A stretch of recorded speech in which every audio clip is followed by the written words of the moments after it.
Hey everybody, I'm JJ. You're watching Reality Survival, and today we're going to talk about the top 9 ways to avoid violence in civil unrest. Right now in France, there's all kinds of civil unrest going, maybe similar or worse to the Summer of Love here in the States with the BLM and Antifa guys and all that. I think it's a good chance in the next few years we're going to probably see some increased civil unrest here in the States as well, probably around election time. If I had to guess, it seems like that's kind of a universal.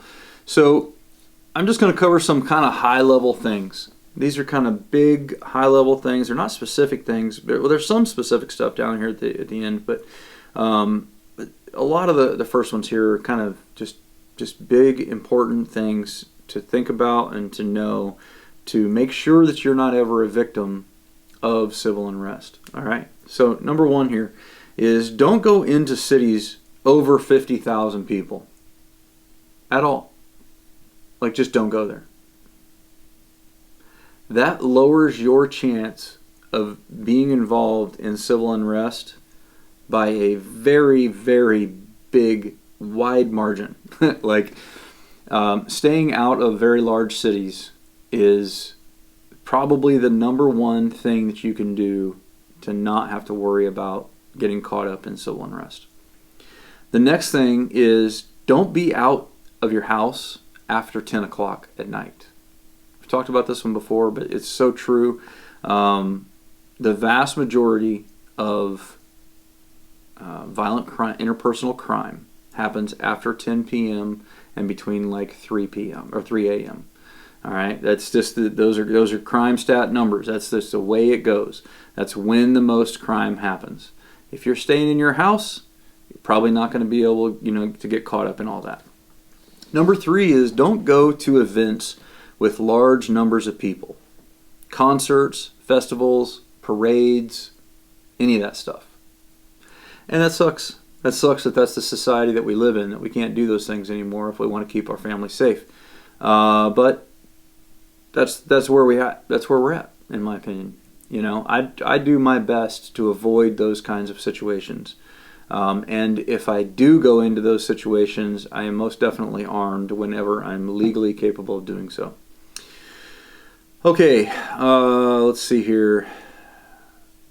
Yeah, if you do have to go into any of the above, so if cities over 50,000, going out after 10 o'clock or any kind of a big, large event, make sure that you try to keep at least one partner, or even better, 2.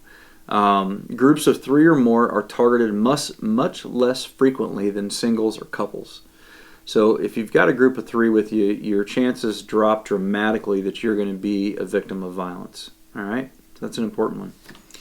So when you're moving around, when you're in these areas, if you decide that you have to go, and really these kind of apply, these last 5 or so apply pretty much any time, but especially when there's periods of heightened civil unrest, keep your head on a swivel.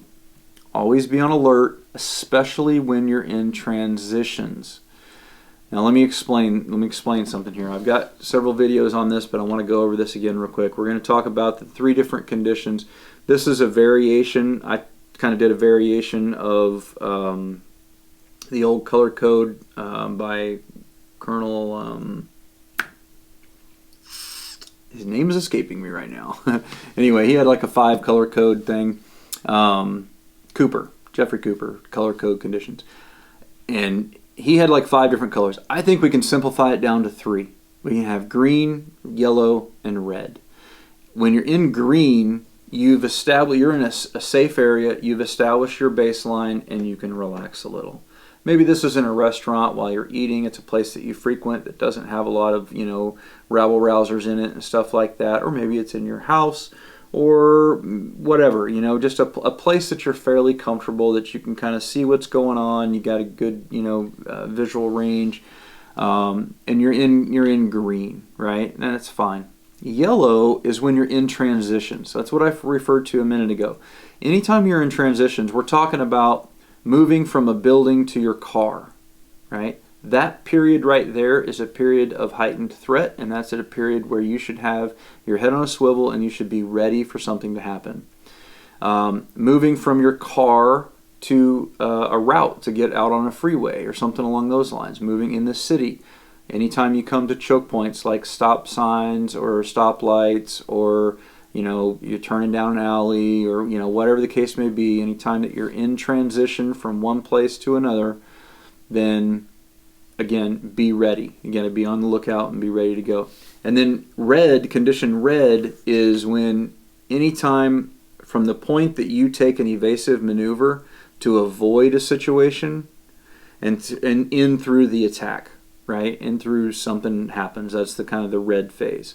So if you break up your movements into these three things, I think it simplifies and kind of makes the color code system a little bit easier to follow for most people. So when you're transitioning into an establishment, you want to do what's called, you want to take a peek. So you want to, as soon as you come in, you want to kind of look around at the patrons, the people who are eating there at the restaurant or at the store or whatever the case may be, and you just want to do a quick scan and make sure, does everybody look like they normally do when you walk into a restaurant? Is there anything weird going on? Then you want to look at the employees, see if they look friendly, see if they're talking normally, if they look very nervous and they've got sweat on their forehead or something like that, maybe they're being coerced, that kind of thing. Then you want to take a look for your exits, try to see where your exits are in the building, just have a rough idea of where they are. Look for any cover or concealment that you might be able to use if somebody walked into the establishment and started shooting. And then look for other killers. Now notice I said other killers, right? Because it's presumed that you're an armed sheepdog who's going to be there to protect your family. So you want to look for other people who are also going to protect their families and or potential problem people. All right, so you want to take a look at both of those. So I call that taking a peek. It's P-E-E-C-K. All right, anytime you walk into a building or an establishment, that's what you want to try to do. You also, as an add-on to this, you can ask the attendants, hey, do you mind if I have a booth back over here, or wherever the case may be. All right.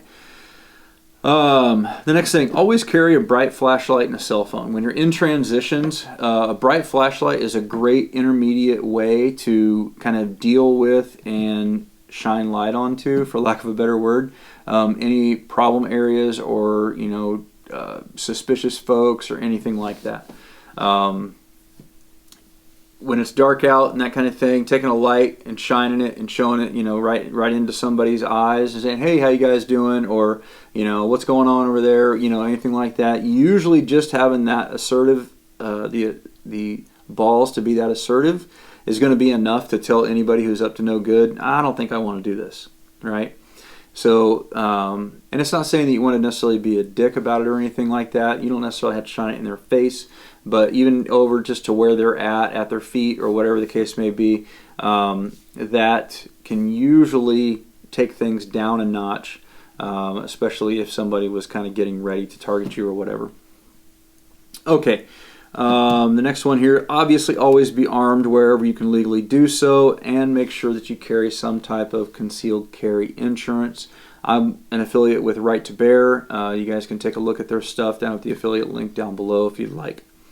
The next thing is always carry a trauma kit and first aid supplies, either on your person or in your vehicle. RefugeMedical.com has the slick kit that you can kind of carry in a cargo pocket, or you've got the Adventure Kit 2.0 or the Crash Kit, or even just a basic Bearfac 3.0 that you can carry in your vehicle as well. It's just always a good idea to have a good trauma kit somewhere close if you're carrying a firearm, because bullets go both ways, right? They don't always just go one way. And the last thing, just kind of a bonus thing here is make sure that you leave a trip plan. If this is a heightened security situation, that's what we're talking about with all this, right?